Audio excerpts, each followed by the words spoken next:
Hello বন্ধুরা, শুভ দুপুর। তো আজকে অনেক দিন পরে দুপুরবেলা ভাবলাম একটু টক কি খাইতে পারি। তো চাই দেখি গাছের মধ্যে আমরা তো ঝটফট করে আমরা টিপাইরে আনলাম, আইনা সেটা বয়ে গেলাম গা আমরা মাখা খাইতাম।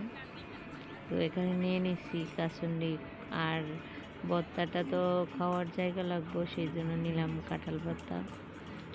তো সব কিছু লইয়া বয়ে গেলাম গা নিজের বাড়ির গাছ। তো গাছ থেকে তো আমরা খাইতে, বাড়িতে গাছ থাকলে তো আর কোনো কথাই নেই। অনেকটি আমরা পায়ে নিলাম, নিয়ে বাড়ির নিজের বাড়ির মরিচ গাছ থেকে মরিচও নিলাম, শুধু লবণটা বাইরের। তো নিয়ে একটু কাসুন্ডি দিয়ে সুন্দর করে মাইকা টেক্কা এখন আমরা মাখা খামো। তো বন্ধুরা, আজকে দুপুরে সবাই মিলে একটু আনন্দ করলাম, কথাবার্তা চললো, আর এখানেই চলছে আমরা বাঁকা। তো আমাদের আড্ডাটা অনেক ভালো হয়েছে বন্ধুরা।